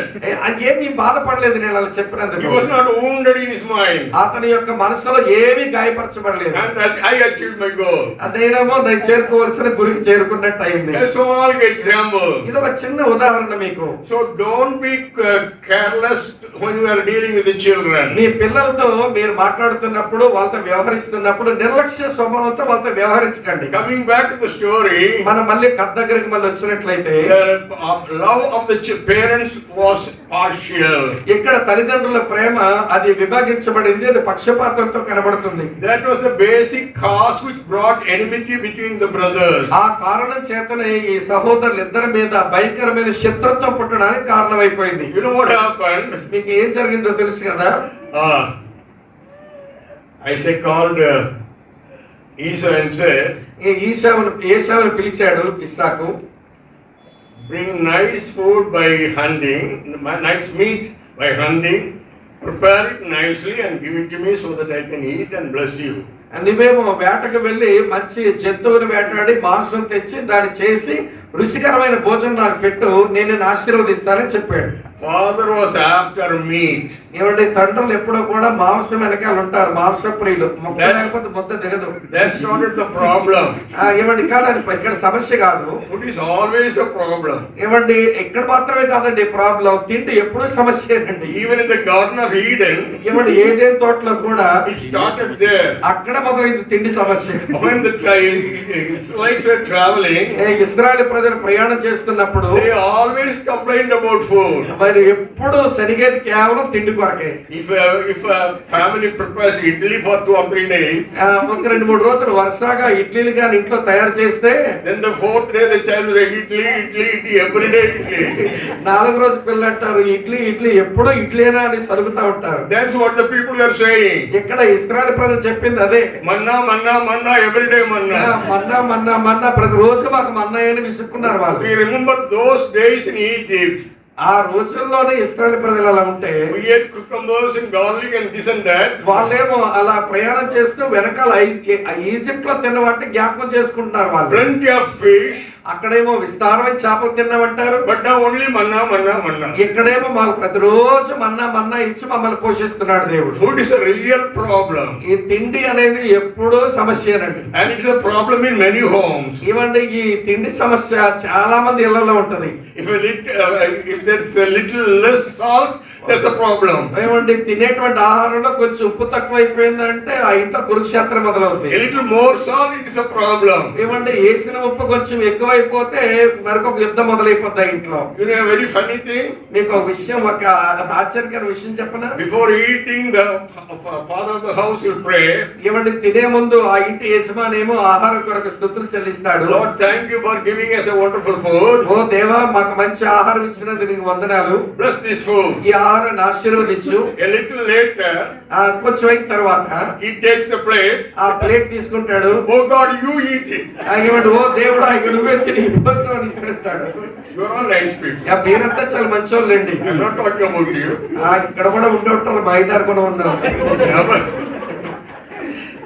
Never do like that. మీరు ఎవరు అలా చేస్తారని నేను అనుకోనులేండి. In the presence of my daughter, I tell you. నా కూతురు ఉంటుండగా నేను ఒక మాట చెప్తున్నాను. I have never complained about food at all. నేను ఇప్పటి వరకు ఎప్పుడు భోజనం విషయమై నేను ఎప్పుడు సరగలేదు. నేను ఎవరి మీద నేను నేరారోపణ My చేయలేదు. wife had no problem. నా భార్యకి ఎప్పుడు నేను సమస్యగా My children had no problem. నా విషయం మా పిల్లలకు కూడా సమస్యగా లేదు. My hosts do not have any problem. మా ఇంటికి వచ్చిన వాళ్ళకు కూడా పెద్ద సమస్యగా ఉండదు. You know the reason for that? ఎందుకంటే Millions and millions of people go without even a single meal per day. ఒక్క పూట కూడా భోజనం లేని ప్రజలు లక్షలాది ప్రజలు ఈ లోకంలో ఉంటుండగా What you have is God's grace. నీవు ఈ రోజు ఏం కలిగి ఉన్నావో అది దేవుని కృపలనే కలిగి ఉన్నావు. You may say that's my labor. అది నువ్వు ఒకవేళ ఇది నా కష్టం అని అనుకుంటే Don't say that. అది అలాగెప్పుడు చెప్పదు, అది నీది కాదు. One pastor was having his meal in the restaurant. ఒక రోజున ఒక సేవకుడు ఒక రెస్టారెంట్ లో భోజనం చేస్తున్నాడు. And before taking food, he just kept his head like this. ఆయన తినే ముందు ఈ చేతిని ఇలా తల మీద పెట్టుకుని ఇలా చూస్తున్నాడు. He was praying. అతను ప్రార్థన చేసుకుంటున్నాడు. And an atheistic fellow was sitting there. ఒక హేతువాదేమో కొంచెం దూరంలో కూర్చుని ఉన్నాడు. He came and asked, "Sir, are you having headache?" ఆయన వచ్చి అడిగాడు, ఏమంటే మీకు ఏమైనా తలనొప్పిగా ఉంది, ఇలా పట్టుకుని కూర్చున్నారని అడిగాడు. No, I was praying. లేదండి నేను ప్రార్థన చేసుకుంటున్నానని చెప్పాడు. What did you pray for? ఏం ప్రార్థన చేసావండి అన్నాడు. I prayed for the food. నేను ఈ భోజనం కొరకు ప్రార్థన చేసుకున్నానండి అన్నాడు. I thank God for the food. దేవుడి ఆహారం ఇచ్చినందుకు దేవునికి వందనాలు చెప్తున్నాను అన్నాడు. Why should you thank the Lord for the food? ఆయన అన్నాడు, ఈ భోజనం కొరకు దేవునికి వందనాలు చెప్పడం ఏంటండి? I don't thank anybody for my food. నా భోజనం కొరకు నేను ఎవరికి వందనాలు చెప్పను, కృతజ్ఞత చెప్పను అన్నాడు. I labor, I get money, I buy food, I eat. నేను కష్టపడుతున్నా, నేను డబ్బులు సంపాదించుకున్నా, నేను ఆహారం కొనుక్కున్నా, నేను తింటున్నాను అన్నాడు. It's my food, so I do not thank anybody for that. ఇది నా భోజనం కాబట్టి నేను ఎవరికి కృతజ్ఞత చెప్పాల్సిన పని లేదు, నేను ఎవరికి కృతజ్ఞత చెప్పను. Then the pastor said, "We have somebody in our house also." అలాగే ఆ పాస్టర్ గారు అన్నారు, ఇలాంటి గుణం ఉండేది మా ఇంట్లో కూడా ఉన్నాడు లేండి అని చెప్పాడు. The fellow was anxious to know who it was. ఎవరండి అలాంటి నాలాంటి లక్షణం ఉన్నాడు అని చెప్పి అనుకుని ఎదురుగా చూస్తున్నాడు. పాస్టర్ గారు ఏం చెప్తారు? And the pastor said, "It is my dog." ఏమండి పాస్టర్ గారు చెప్పారని మా కుక్కలు ఏంటున్నాడు. It labors, it gets its food, it doesn't thank anybody. ఏమండి ఆ కుక్క ఏమో తన ముందు ఆహారం కొరకు ఎప్పుడైనా కృతజ్ఞతాస్తుతులు చెల్లిస్తానండి. But of course it's faithful to the master. కానీ ఒక గొప్ప సంగతి ఏంటంటే పెట్టిన యజమాని వైపు ఏదో కృతజ్ఞతగానే చూస్తుంది కుక్క అయినా కానీ. But we know every meal comes from God. వినండి స్నేహితులారా, మనం తినే ప్రతి భోజనం, ప్రతి పూట భోజనం దేవుని యొద్ద నుంచే మనకు అనుగ్రహించబడింది. A man may say, "I labor, I get money, I eat food." ఒకవేళ మనుషులు చెప్పొచ్చు, నేను కష్టపడ్డాను, ఇది నా డబ్బు, ఇది నా భోజనం, నేను తింటున్నాను అనొచ్చు. The very next moment he may fall sick. వెంటనే తిన్న తర్వాత కొద్ది క్షణాల్లోనే అతను అనారోగ్యం పాలు May కావచ్చు. not be able to go to work. తర్వాత అక్కడి నుంచి పడక వరకు కూడా వెళ్ళకపోయి ఉండొచ్చు. That's the kind of life we are leading. మనం ఈ రోజుల్లో మనం జీవిస్తున్న జీవిత విధానం అలా ఉంది. God's grace that provides every meal for us. దేవుడు మనకు ప్రతి పూట చక్కని ఆహారం ఇచ్చే ఆ కృపను మన ఇళ్ళ కనపరుస్తున్నాడు. But this fellow, Isaac, ఈ ఇస్సాక్ అనేటువంటి ఆయన he has been tasting the 100 meat of Esau. ఏశావు తెచ్చినటువంటి వేటాడి తెచ్చిన మాంసాన్ని రుచి చూడాలనుకుంటున్నాడు. That meat is always tasty. ఏమంటే వేట మాంసం ఎప్పుడు కూడా కొంచెం రుచిగానే ఉంటది. So he was very happy. కాబట్టి చాలా సంతోషిస్తున్నాడు ఇస్సాక్. My problem is, అయితే నాకున్న సమస్య ఏంటంటే only if his tummy is full, he would be able to bless. కానీ విచారం ఏంటంటే కడుపు నిండితేగా నోట్లోంచి ఆశీర్వచనం రాదా? So blessing comes only after full meal. ఏమంటే పూర్తి భోజనం తింటే గానీ నోట్లోంచి ఆశీర్వచనాలు బయటికి రావా? అది నాకు సమస్య. In my case, నా విషయానికి వచ్చేసరికి I can never preach with full tummy. నేను బాగా పొట్ట నిండా నింపేసుకుని ఎప్పుడూ నేను ప్రసంగించలేదు. ఆ ప్రసంగించడం నాకు రాదలాగా. A friend of mine said, నా స్నేహితుడు ఒక ఆయన ఇలా చెప్పాడు, "A hungry lion roars louder." ఏమండి ఆకలితో ఉండేటువంటి సింహం గర్జించి మరీ అరుస్తుంది. And that is what the preachers are mostly. ఆ కారణం చేతనే ఆకలితో ఉన్న ప్రసంగికులు అరుస్తుంటారు. If you want to express our heartfelt message, మా హృదయం భారంలోంచి ఒక వర్తమానం నిజంగా బయటకు రావాలంటే we don't eat before meeting. ఏమంటే మీటింగ్ ముందు కడుపు నింపుకోకూడదు. If it is at home, ఒకవేళ ఇంట్లో ఉన్నట్లయితే by this time I have taken my meal. ఈ సమయం వచ్చేసరికి నేను ఇంటి దగ్గర భోజనమే చేసేస్తాను. 8 o'clock in the morning is our breakfast. 8 గంటల ఉదయకాలం మేము అల్పాహారం తింటాను. 12:30 or 1 lunch. 12:30 1 గంటకంతా మధ్యాహ్న భోజనం అయిపోతుంది. 8 o'clock in the night is our meal time. రాత్రి 8 గంటలకు రాత్రి భోజనం ముగించేస్తాం. But when you go for meeting, కానీ ఒక మీటింగ్ కి వెళ్ళవలసి వస్తే you don't worry about any of those things. ఆ గంటలు లెక్కేసుకుని విచారించాల్సిన అవసరం లేకుండా ఉంటది. But in the case of Isaac, కానీ ఇక్కడ మనం ఇస్సాకు వృత్తాంతం దగ్గరకు వచ్చి చూస్తే bring me nice meal, మంచి భోజనం నాకు రుచి so కలిగింది that I పెట్టు. may fill my tummy. అయితే నా యొక్క పొట్టని నింపుకున్న తర్వాత Then I will bless you. ఆ తర్వాత నేను నిన్ను ఆశీర్వదిస్తానన్నాడు. That fellow was a really nice fellow. మీకు అర్థమవుతుంది. But anyhow, కానీ ఏదేమైనా కానీ but Rebecca was listening to that. ఈ విషయాలన్నీ కూడా రెబెకా చాటు నుండి వింటా ఉంది. How is it that Esau to receive the blessings, whereas my son Isaac is Jacob is not receiving? ఈ ఇస్సాకు ఎలాగ ఆశీర్వాదం పొందుతాడంటే నా కొడుకు యాకోబుకి ఏమీ లేకుండా ఆలోచిస్తా ఉన్నాను. She planned everything nicely. ఆమె చాలా చక్కని ఒక ప్రణాళిక రచించింది. Don't be offended with me. ఏమంటే మీరేమి నా పట్ల బాధపడకండి. Thinking that you are doing good, sometimes you do bad to your children. నువ్వు మా పిల్లలకి చాలా మేలు చేస్తున్నాను అని అనుకుంటూనే నువ్వు చాలా కీడు చేసే మనిషి అవుతుంటావు. Without the knowledge of your husband, మీ భర్తల యొక్క సలహా సంప్రదింపులు లేకుండా you take some money from the pocket ఆయన జోబులోంచి కొంచెం పైసలు తీసేసి and give it to the children. అదేమో పిల్లల చేతిలో పెడతావు. Though that the father is not happy about it, అది తెలిస్తే తండ్రి పెద్ద సంతోషించడు. but yet you do that. అయినా కానీ అతను సంతోషం కాకపోయి నువ్వు చేసేయడానికి పూనుకుంటావు. And that will spoil those children. అలాంటి పిల్లల్ని ఇలాంటి నీ అనుభవం చాలా పాడు చేస్తుంది. That will spoil the children. అదే పిల్లలు పాడు చేసేటువంటి పని.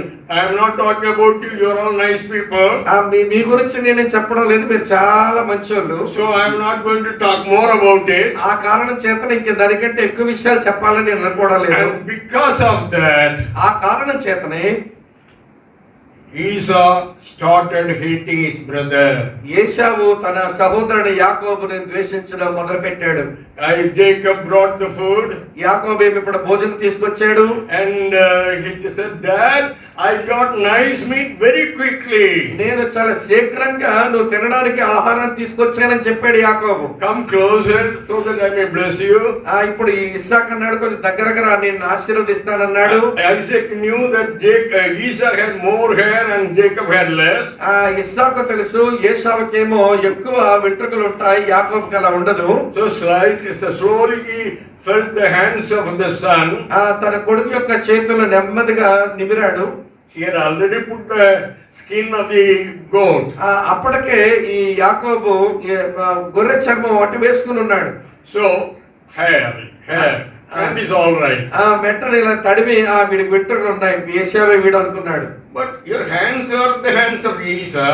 అయితే ఈ చేతులు తడిమి చూస్తుంటే ఏశావులాగా ఉన్నావు గాని But your voice is like Jacob. కానీ నీ స్వరం చూస్తే యాకోబులాగా ఉందన్నాడు. I don't know what he said. ఏమండి ఆయన ఏం చెప్పాడో నాకు తెలియదు కానీ Possibly he said, Dad, I am having a little cold. మరి యాకోబు ఏం చెప్పాడో తెలియదు కానీ నాకు కొంచెం జలుబు చేసింది అన్నాడేమో. But whatever it may be, కానీ ఏదేమైనా కానీ Isaac blessed him. ఏమండి ఇస్సాకు యాకోబుని ఆశీర్వదించేశాడు. He deceived his father. తన తండ్రిని యాకోబు మోసగించాడు. That's because of the mother. దానికి కేవలం కారణం అతని తల్లి. The basis was partiality in loving. దానికి గల మూలం ఏంటంటే ప్రేమించడంలో ఆ ఇంటిలో పక్షపాత వైఖరి ఉండడమే. You parents never show partiality with your children. ఓ తల్లిదండ్రులైన వాళ్ళారా మీ పిల్లల విషయంలో పక్షపాత వైఖరి కనపరచకండి. Knowingly or unknowingly. తెలిసి గాని తెలియక గాని పక్షపాత బుద్ధి ఎప్పుడు మీరు కనపరచకండి. You should be very careful in dealing with the children. మీ పిల్లలతో మీరు వ్యవహరించినప్పుడు మీరు ఎంతో జాగ్రత్త వహించవలసి ఉంది ఈ విషయమై. I'll give a small example. నేను ఒక ఉదాహరణ మీకు ఇవ్వగలను. When she was studying in the college, ఆమె కాలేజీలో చదువుతా ఉన్నప్పుడు it was pre-university, అది యూనివర్సిటీకి ముందు విద్య, ఇంటర్మీడియట్ డిగ్రీ లాంటిది. and she completed the pre-university, ఆమె ప్రీ యూనివర్సిటీ ఎగ్జామినేషన్ పాస్ అయింది. and then she wanted to go for engineering.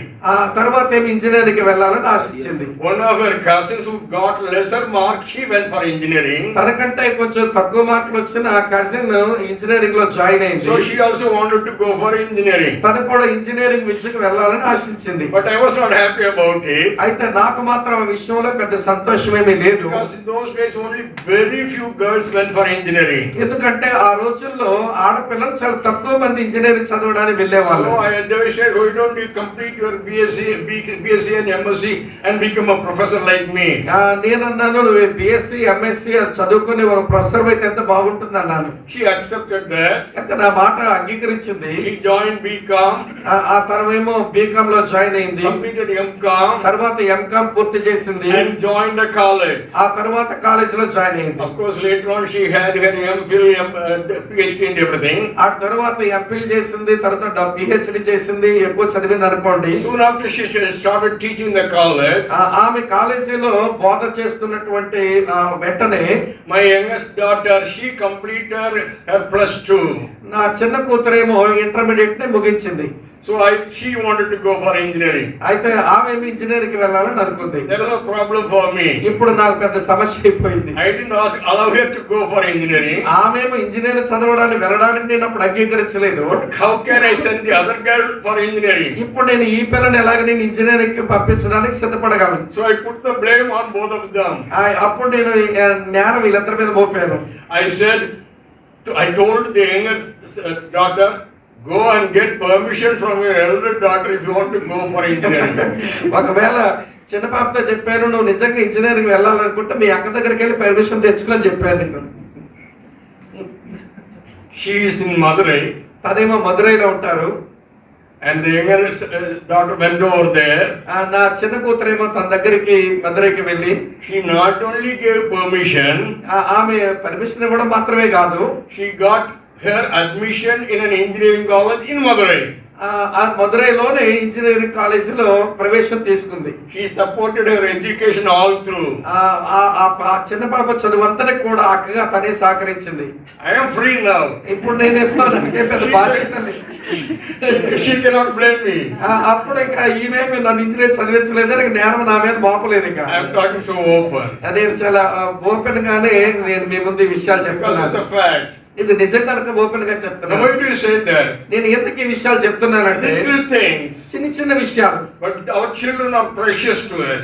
దేవుడు మనకి ఇచ్చిన పిల్లలు మనకి చాలా ప్రశస్తమైనటువంటి వారు. We should not wound the feelings of our children, మన పిల్లల యొక్క భావాలను మనం గాయపరచకూడదు. knowingly or unknowingly, తెలిసి గాని తెలియక గాని వారికి హృదయాలకు నొప్పి కలిగించకూడదు. because of the partial love of the parents.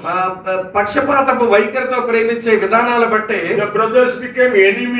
ఇక్కడ ఉన్న సహోదరులు ఇద్దరు ఒకరికొకరు శత్రువులు అయిపోయారు. What did Jesus say? ఇప్పుడు యేసేపు ఏమంటున్నాడు తెలుసా? I will wait till my dad dies. మా నాన్నగారు చచ్చిపోయే వరకు నేను కనిపెట్టి ఊరుకుంటాను. Then I will reap revenge. ఆ తర్వాత నేను పగ సాధిస్తానంటున్నాడు. I will wipe him out of this world. ఈ ప్రపంచంలో నన్ను లేకుండా చేసి దీనికి కారణం ఎవరు? Who was the basis? ఏమంటే దీనికి మూలం ఎవరు? The parents. తల్లిదండ్రులే దీనికి మూలం. Because of the partiality of the love of the parents. తల్లిదండ్రులు చూపించవలసిన ప్రేమలో పక్షపాత వైఖరి ఇంత పెద్ద కీడు తెచ్చింది. That was the basis. ఏమంటే అదేనండి ఆ మూలం. One more thing I wanted to say. మరో విషయం నేను మీతో చెప్పాలి. That is for the youngsters. అది యవనస్తుల కొరకైనటువంటి మాట. And parents can also follow that. ఇది తల్లిదండ్రులకు కూడా కొంచెం బాగా విని దీన్ని వెంబడించండి, నేర్చుకోనండి. Read the last verse of the 34th verse of the book of Genesis chapter 26. 26వ అధ్యాయం ఆదికాండం 34వ వచనం చదువుదాం చూడండి. ఏశావు 40 సంవత్సరముల వాడైనప్పుడు ఇత్తీయుడైన బేరీ కుమార్తెయగు యెహూదీతును ఇత్తీయుడైన ఏలాను కుమార్తెయగు బాసెమతును పెళ్లి చేసుకొనెను. వీరు ఇస్సాకునకు రిబ్కాకును మనోవేదన కలుగు చేసిరి. Marriage which brings pain to the parents. యొక్క యవనస్తుడు చేసుకునేటువంటి పెళ్లి వలన తల్లిదండ్రులకు మనోవేదన కలిగింది. And then again 27th chapter verse 46. అలాగే 27వ అధ్యాయం 46వ వచనం చూడండి. మరియు రెబెకా ఇస్సాకుతో, హేతు కుమార్తెల వలన నా ప్రాణం విసిగినది, ఈ దేశస్థులైన హేతు కుమార్తెల్లో వీరి వంటి ఒక దానిని యాకోబు పెళ్లి చేసుకుని ఎడల నా బ్రతుకు వలన నాకేమి ప్రయోజనమో అనిను. I don't like to live because of the daughter-in-law. ఏదో కోడళ్ళ వలన నాకు బ్రతకాలం లేదు అంటుంది అత్త. Marriages which bring pain to the parents. వివాహాలు తల్లిదండ్రులకు చాలా నొప్పిని బాధను తీసుకొచ్చి పెడుతున్నాయి. Now it has become a trend in our country. ఇప్పుడు మన దేశంలో నడుస్తున్నటువంటి తొంత ఏమిటి అంటే, it has destroyed many families. ఇది చాలా కుటుంబాలను ధ్వంసం చేసి పడేస్తుంది. It should not happen in any of our families. ఇలాంటి దౌర్భాగ్యమైన పరిస్థితి మన కుటుంబాల్లో ఎవరి కుటుంబాల్లో జరగకుండా ఉండదు గాక. One day I was in the hospital. ఒకసారి నేను హాస్పిటల్లో ఉన్నాను. That's a very next door to our house. అది మా ఇంటి పక్కనే హాస్పిటల్ ఉంది. A patient was brought there. అక్కడ ఒక patient తీసుకురాబడ్డాడు. And police was following her. ఒక ఆమెను తీసుకొచ్చారు, వెనకాల పోలీసులు ఉన్నారు. I thought it was the patient might be a great official. నేను అనుకున్నాను వచ్చినటువంటి ఆవిడ ఒక పెద్ద ఉన్నతమైన ఉద్యోగం అనుకున్నాను. But the doctors could not help her. అయితే ఆమెకు డాక్టర్లు ఏమీ సహాయపడలేదు. The body was removed from the hospital. తర్వాత ఆమె she died. ఆమె చనిపోయింది. ఆమెను హాస్పిటల్ నుంచి బయటికి తీసేశారు. And I made inquiries about that. నేను ఆమెను గురించి తర్వాత నేను కొంత ఎంక్వైరీ చేశాను. She was 48 years old Brahmin lady. ఆమె 48 సంవత్సరాల ఒక బ్రాహ్మణ సహోదరి. They had only one son. వారికి ఒకే ఒక కొడుకున్నాడు. He married against the will of the parents. తల్లిదండ్రుల యొక్క చిత్తానికి వేరుగా వాడు పెళ్లి చేసుకున్నాడు. And so she took poison and committed suicide. ఆమెమో విషం తీసుకొని చనిపోయింది తల్లి. Poor fellow, the boy doesn't have a mother. ఏమండి ఎంత విచారం అండి. ఇప్పుడు ఆ పిల్లగాడికి తల్లి లేదు. He cannot enjoy the affection and love of the mother. ఇంకా తల్లి యొక్క ప్రేమను అనుభవించే అవకాశమే వాడికి ఇక లేదు. I don't think he can forgive himself for being the cause of the death of the mother. తన తల్లి యొక్క మరణానికి తానే కారణమైనందుకు వాడెప్పుడు తాను కూడా క్షమించుకోలేని వాడుగా మిగిలిపోతాడు. Another incident happened closer to our area. మా ప్రాంతానికి సమీపంగా జరిగిన మరో సంఘటన మీకు జ్ఞాపకం A చేస్తాను. little family.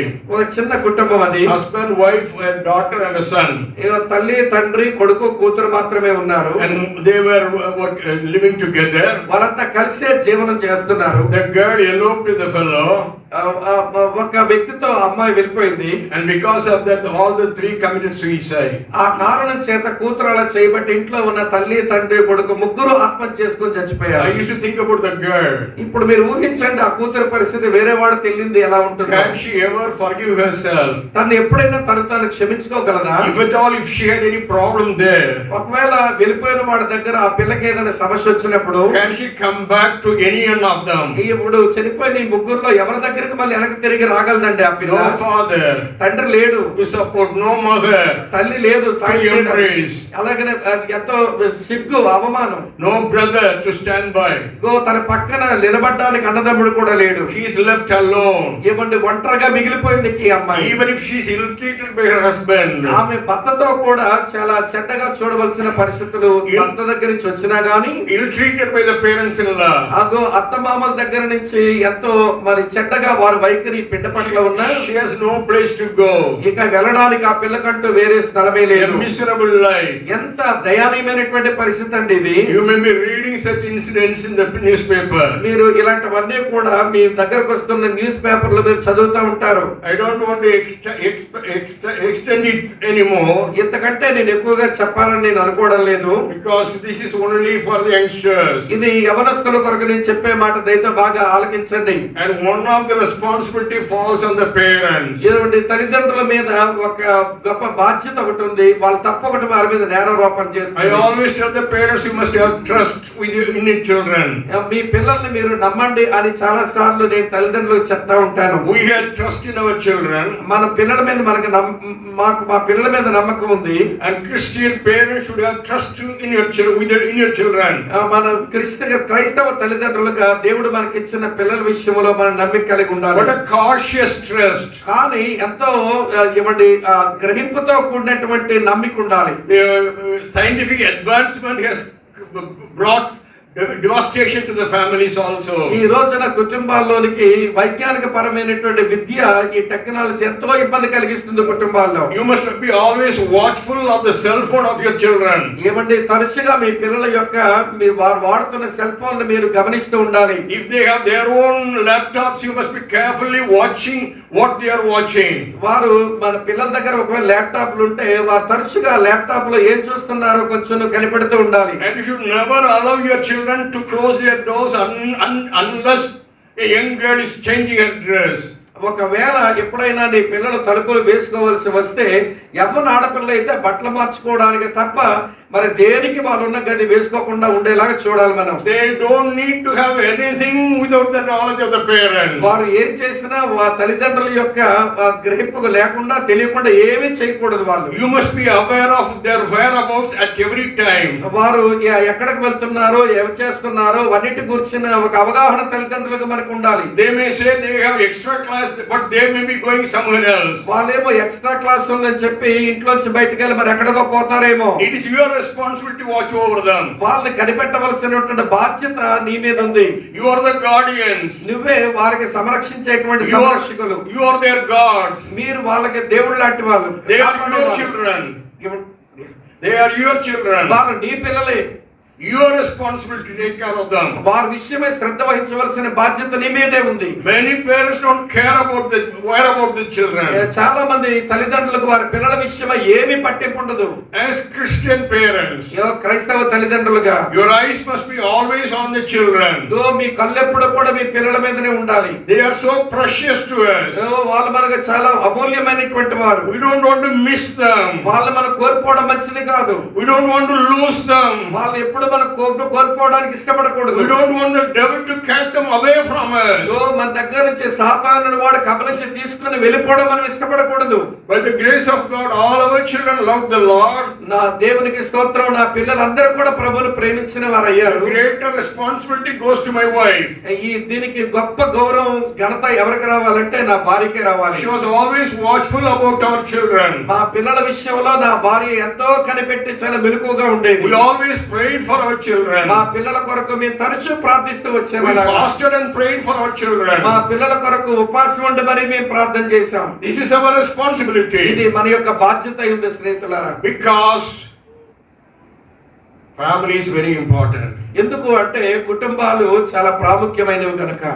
Dearly beloved, ప్రియమైనటువంటి స్నేహితులారా, Esau went and married a Hittite girl that offended the parents, and the mother said, I prefer to die than having such a daughter-in-law.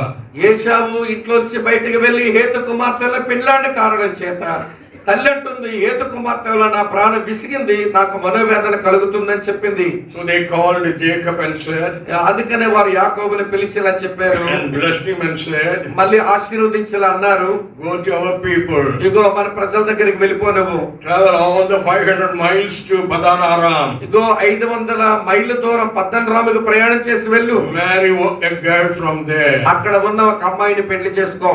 God will bless you. దేవుడు ఖచ్చితంగా నిన్ను ఆశీర్వదిస్తాడు. Obedience to the parents. అది ఎంత బాధండి తల్లిదండ్రులకి విషయం. He started that travel. ఏమంటే అక్కడి నుంచి యాకోబు ప్రయాణం వెళ్ళిపోయాడు ఇంట్లో నుంచి. I think he traveled alone. నాకు తెలుసు ఏమంటే యాకోబు, నేను అనుకుంటున్నాను ఒంటరిగానే ప్రయాణం చేస్తూ. Because Bible doesn't give us any other clue. ఏమంటే బైబిల్ గ్రంథంలో ఎక్కడ యాకోబుతో మరొకరు ఉన్నారనే ప్రస్తావనే లేదు బైబిల్లో. Traveled by himself. ఒక్కడే అలా నడిచి వెళ్ళిపోతున్నాడు. Evening came. And then he wanted to rest. ఏమంటే ఎక్కడైనా కానీ అలసట తీర్చుకోవాల్సి వచ్చినప్పుడు ఒక సత్రంలో అలాగుండి అలసట తీర్చుకున్నాడేమో. No place to go. ఏమంటే వెళ్ళడానికి స్థలము లేదు. Heaven is the roof. ఏమంటే పైన ఆకాశమే అతని పైన ఉన్నటువంటి పైకప్పు. Flat ground is the bed. ఏమంటే నేల కఠినమైన నేల అతని పరుపయింది. A stone is the pillow. ఒక రాయి అతని తలగడయింది. And maybe wild animals were his friends. ఏమంటే అడవి మృగాలన్నీ కూడా తన స్నేహితులైనాయి. All around him was the darkness. అతని చుట్టూ అలుముకున్నదంతా కూడా చీకటే. He went to bed. ఇవన్నీ పడుకునే సమయం కూడా అలాంటి పరిస్థితి He ఏర్పడింది. would have been feeling about his guilt. ఇవన్నీ అతను చేసిన దానికి అతను తన మనస్సాక్షిలో దోషారోపణ జరుగుతుంది. He would have been feeling fear because of the loneliness. ఆ ఒంటరితనము దాంట్లో ఎంతో భయం ఆందోళనకు లోనై ఉంటాడు. No more servants to serve him. అతనికి పరిచయం చేయడానికి ఏ సేవకులు లేరు. No more father and mother to love him. తన ప్రేమించే దానికి అమ్మ లేదు, నాన్న లేడు. The brother was aiming to kill him. ఇవ్వండి అన్నదమ్ముడేమో తను చంపడానికి చూస్తున్నాడు. But God was with him. కానీ దేవుడు యాకోబుతో ఉన్నాడు. God appeared to him and said, దేవుడు యాకోబు కనబడేలా చెప్పాడు, I will bless you. నేను నిన్ను ఆశీర్వదిస్తాను. In spite of all his weaknesses. నీ బలహీనతలు ఎన్నున్నా గానీ, Because he obeyed his parents. నీ తల్లిదండ్రులకు నువ్వు లోబడ్డావు గనక, And made the long travel. ఇగో ఆ కారణం చేత విస్తారమైన ప్రయాణం చేశావు కాబట్టి, Willing to take the long risk. ఎంతో తెగింపుతో నువ్వు సాహసంతో ప్రయాణం చేశావు గనక God blessed him. ఆ కారణం చేతనే దేవుడు యాకోబును And blessed him with many blessings. ఆయన ఆశీర్వదించబడ్డమే కాదు అనేకులకు ఆశీర్వాదకరమైన. And then he brought him back. మళ్ళీ అతని ఆశీర్వాదాలతో మళ్ళీ వెనక్కి వచ్చాడు. He went alone. ఒంటరిగా వెళ్ళాడు. ఇక్కడి When he నుంచి came back, అటు నుంచి వచ్చినప్పుడు 2 wives, 2 భార్యలు, 2 maids, 2 ఉత్పత్తులు, and lot of sheep, బోల్డంత గొర్రెలు మందలు ఉన్నాయి, and children, చాలా మంచి పిల్లలు ఉన్నారు ఇప్పుడు. and came back happily. అటు నుంచి చాలా సంతోషంగా వెనక్కి వచ్చాడు. There was a problem, అయితే అక్కడ సమస్య ఒకటి ఉంది. but God blessed him. అయినా కానీ దేవుడు అతను Dearly ఆశీర్వదించాడు. beloved, ప్రియమైన young స్నేహితులారా, children, యవనస్తులారా, youth of the day, ఈ కాలంలో ఉన్నటువంటి యవనస్తులారా, bless, obey your me parents. తల్లిదండ్రులకు లోబడండి. That will bring blessing to you, అది నీకు ఎప్పుడు ఆశీర్వాదాన్ని తీసుకుని వస్తుంది. abundant blessing to you. సమృద్ధైన ఆశీర్వాదం తీసుకుని You వస్తుంది. parents, ఏ తల్లిదండ్రులారా వినండి, take care of your children. మీ పిల్లల విషయంలో లక్ష్యం ఉంచండి. Never be partial. ఎప్పుడు పక్షపాత వైఖరి Love చూపకండి. them with all your heart. నీ హృదయం అంతటి చెప్పున Pour ప్రేమించండి. your affection upon them. మీ మీద నీకున్న ప్రేమంతా వాళ్ళ మీద వలకపోయండి. Take care of them as if they are the precious jewels. వారు అమూల్యమైనటువంటి రత్నాల్లాగా చూస్తూ వాళ్ళని ప్రేమించండి. God will bless your family. దేవుడు మీ కుటుంబాలను అలాగా ఆశీర్వదించాలని కోరుతున్నాను. Thank you for hearing. శ్రద్ధగా విన్నందుకు మీకు వందనాలు. God bless you. దేవుడు మిమ్మల్ని దీవించును గాక. తల వంచండి, కళ్ళు మూసుకోండి, ప్రార్థన చేద్దాం. ప్రియులారా, సుమారు 1 గంట 10 నిమిషాలు దేవుని వాక్యం వింటూ వచ్చాము. దేవుడు తన సేవకుల ద్వారా మన వరకు తీసుకుని వస్తున్న ప్రతి సందేశం, అది మన వ్యక్తిగత, మన కుటుంబ, మన సేవ, మన ఆత్మీయ జీవితాలకు అవసరమైన వర్తమానాలు దేవుడు తన దాసుల ద్వారా అందిస్తా ఉన్నాడు. అది నిన్న ఉదయకాలం నుంచి దానిని ఈ స్థలంలో అనుభవిస్తూ ఉన్నాం. ఏ ప్రసంగం ఇది నాకు అవసరం లేని వర్తమానం అని అనిపించింది, ఏ తలంపులో నీవు బాగున్నావని నీకు అనిపించింది, ఇది చాలాసార్లు విన్నదే అని నీకు అనిపించవచ్చు. కానీ మరి ఇదివరకు విన్నదాన్ని మళ్ళీ దేవుడు ఎందుకు నీకు వినిపిస్తున్నాడు అర్థమైందా? అక్కడ నువ్వు బాగులేవు గనుకనే మళ్ళీ వినిపిస్తున్నాడు, అక్కడ నేను బాగులేను గనుకనే మళ్ళీ నాకు వినిపిస్తున్నాడు. ఇది ఆయన ప్రేమకు నిదర్శనమే కానీ నీ మీద నేరారోపణ కాదు సుమా. సంవత్సరాలు తరబడిగా వాక్యం వింటున్న మనం ప్రియులారా, ఏం తీసుకుంటున్నావు జీవితంలోనికి? ఒక ఆచార భక్తిలో పుట్టుకు వెళ్ళిపోతూ నేను బాగున్నానులే అని నీ చెప్ప నువ్వే చర్చుకుంటే ఎట్లా సహోదరి? ఆలోచించండి. నిన్ను ఆయన ప్రేమించడానికి నీ దగ్గర ఉన్న అర్హత ఏంటి? ఆయన నన్ను ప్రేమించడానికి నా దగ్గర ఉన్న అర్హత ఏంటి? పైన దేవుడు ఇలా అనుకున్నాడు, నేను వీడిని ప్రేమించకపోతే ప్రేమించేవాడు వీడికి ఎవడూ లేడు. ఈమె నేను ప్రేమించకపోతే ప్రేమించగలిగిన వాళ్ళు ఎవరు ఉండరు ఈ వ్యక్తికి అని నీ మీద తన ప్రేమంతా వలకపోసాడు.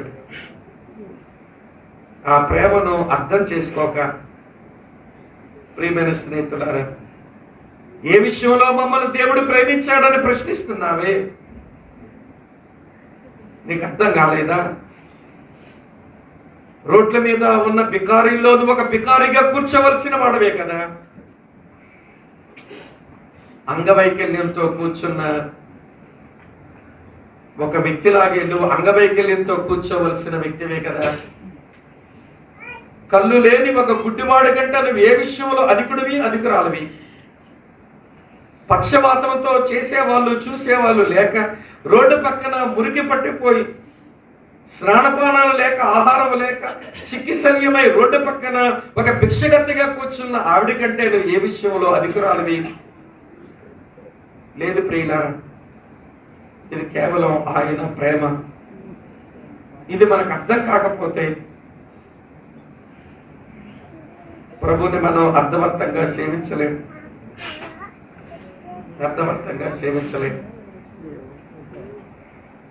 తల్లిదండ్రులుగా పిల్లలు గమనిస్తున్నారు నీ పక్షపాత వైఖరి. ఒకరంటే ఒక కారణానికి ఇష్టం, మరొకరంటే మరో కారణానికి ఇష్టం. భోజనం వస్తుంది గనక తండ్రి అంటే తండ్రికి ప్రేమ, ఇంట్లో ఉన్నాడు గనక తల్లికి ప్రేమ. నీ ప్రేమ విభజించబడిపోతుంది నీ ఇంట్లో. అది గమనిస్తున్నటువంటి నీ పిల్లలు వారి మధ్య శత్రుత్వం, ద్వేషం పెరగడానికి నీ జీవితమే కారణమవుతుందేమో.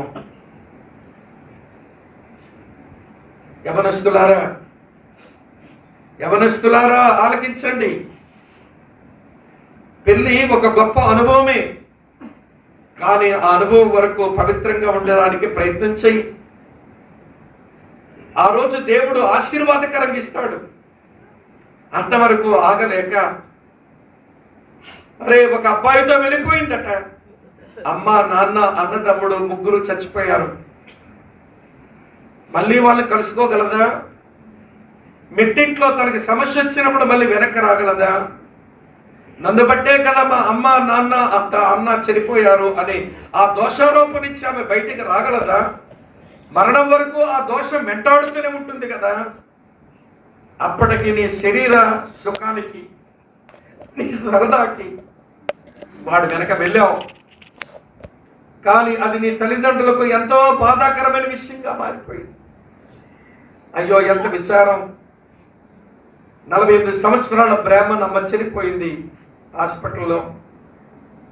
కారణం ఏంటంటే ఆ కొడుకు అయ్యో ఇష్టం కాని ఒక అమ్మాయితో పెళ్లి చేసుకుని వెళ్ళిపోయాడు. మా అమ్మ చావుకు నేనే కారణమని ఆ భావన వాడు చచ్చే వరకు వెంటాడుతుంది కదా. లోబడదాం, దేవునికి లోబడదాం, దేవుని చిత్తమే చేద్దాం, తల్లిదండ్రులకు లోబడదాం అని ఒక తీర్మానం చేయండి యవనస్తులారా. అలాగనే పేరెంట్స్ తో కూడా దేవుడు మాట్లాడుతున్నాడు, నాతో కూడా దేవుడు మాట్లాడుతున్నాడు. నీకు పుట్టిన పిల్లల వాళ్ళు చాలా అమూల్యమైన వారు, వారు నాకు చెందిన వారు కాదు అన్నట్టుగా నువ్వు నిర్లక్ష్య వైఖరితో పట్టింపు లేని మనిషిగా ఉండడం అది నీకు ఏమి న్యాయం చెప్పు. నీ కూతురు ఎక్కడికి వెళ్తుందో తెలియదు, నీ కొడుకు ఎక్కడికి వెళ్తున్నాడో తెలియదు, వాళ్ళతో సంభాషించడానికి సమయం లేదు, వారితో కూర్చొని కలిసి భోజనం చేయడానికి సమయం లేదు. నీ సరదాలు నీవి, నీ కష్టాలు నీవి. ఆయన సంపాదన కష్టంలో ఉన్నాడు, నీవు సంసారపు సాగరంలో ఈదుకుంటూ పోతున్నావు. మధ్యలో నీ పిల్లలు అల్లాడుతున్నారు అనే విషయం నాకును మీకును మనందరికీ గుణపాఠం కాదా? నీ రక్తం పంచుకుని పుట్టిన బిడ్డల మీద ఇసుమంత శ్రద్ధ లేని నీవు ఏమి తండ్రిని అనిపించుకుంటావు, ఏమి తల్లి అనిపించుకుంటావు? అసలు ఒక మాటలు అనాలంటే నీ లోపల మానవత్వమే లేని రాక్షసునివేమో, నువ్వు మానవత్వం లేని రాక్షసు దానివేమో, నిన్ను మనిషి అన్నమే తప్పేమో. నేను రాక్షసుడా, ఒరే రాక్షసి అని పిలిస్తే సరిపోతుందేమో అనిపిస్తుంది. పశ్చాత్తాపడదాం. ప్రభా, మా కుటుంబాలనికి శ్రద్ధ ఉంది కనుకనే మీరు మాతో మాట్లాడుతూ వచ్చారు నాయన, మీకు వందనాలు. సరి చేసుకుంటాం, బాగు చేసుకుంటాం. మేము బాగుపడాలనే కదా ప్రభా మాతో మాట్లాడుతున్నాం. వినండి వినండి స్నేహితులారా, నేను ప్రార్థన చేస్తే మీటింగ్ అయిపోద్ది, కిందకి వెళ్ళిపోతాం భోజనాలకి. కానీ మీరు ప్రార్థన చేస్తే దేవుడు మీ కుటుంబంలో పనిచేయడం మొదలు పెడతాడు. మీ ప్రార్థనే ముఖ్యం, నా ప్రార్థన అనవసరం. ఇక్కడ ఎవరొచ్చి ప్రార్థన చేసినా ప్రార్థన అనవసరమే. నీ ప్రార్థనే ప్రాముఖ్యం. నీ కొడుకుల కొరకు, నీ కూతుర్ల కొరకు, వినండి వినండి, మన కుటుంబ సభ్యులందరి కొరకు, మన కుటుంబం అంతా దేవుని సన్నిధిలో దేవుని అభినందన మాటలు పొంది అక్కడ నిలబడే వరకు ప్రియులారా శ్రద్ధ వహించవలసిన బాధ్యత మనందరి మీద మోపబడగా, అయ్యో తల్లి అంటుంది, ఏత కుమార్తెల వల్ల నా ప్రాణం విసిగిపోయింది, నేను బతికొట్టడం కంటే చావడమే మేలు. అయ్యో ఒక తల్లి కొడుకు చేసిన పనికి నేను చచ్చిపోతే బాగుండునంటున్నా అంటుందంటే వాడు ఆలోచించొద్దా? మనం కూడా ఆలోచించాలి. ప్రార్థన చేసుకుందాం, ఈ వాక్య తలంపుల్లో మన జీవితాలు కడుక్కుందాం ప్రియులారా, వాక్యముతో ఉదక స్నానం చేసుకుందాం. ప్రభు అన్నాడు, ఇప్పుడు నా మాటను బట్టి మీరు పవిత్రులై ఉన్నారు. ఈ వర్తమానం ముగింపు అయిపోయింది, ప్రార్థన చేస్తే వెళ్ళిపోతాం. ప్రార్థనలో దేవుని వాక్య ప్రవాహం నేను తడిపిందని అర్థం చేసుకొని నువ్వు కడగబడిన దానిలాగా, కడగబడిన వాడవుగా ఈ స్థలం నుంచి వెళ్ళడం, అది నీకు ఆశీర్వాదకరం. ప్రభువా, మా కుటుంబాల విషయమై నీ కనికరం చూపండి. ఎప్పటికే తెలిసి తెలియక మా నిర్లక్ష్యం లక్ష్యం ఏదో కాని కీడు జరిగిపోయింది, ఎన్నో ప్రమాదాలు సంభవించినాయి. ప్రభా, నీవే మాకు దిక్కు, నీవే మాకు శరణ్యం. నువ్వు పట్టించుకోకపోతే మా కుటుంబాలకు, మా పిల్లల జీవితాలకు మంచి భవిష్యత్తు లేదు నాయన. మేము ప్రశ్న పట్టిన సమాజంలో తిరుగుతున్నాం, మోసగాళ్ళ మధ్య మేము బతుకుతున్నాం, అబద్ధికుల మధ్య మేము జీవిస్తున్నాం. ఓ ప్రభువా, మీరు కనికరించండి నాయన, మీరు కనికరించండి, మీరు కనికరించండి. ప్రార్థన చేసుకుందాం ప్రియులారా, ప్రార్థన చేయండి, ఎవరికి వారు ప్రార్థన చేసుకునండి. Shine upon us from beyond the blue.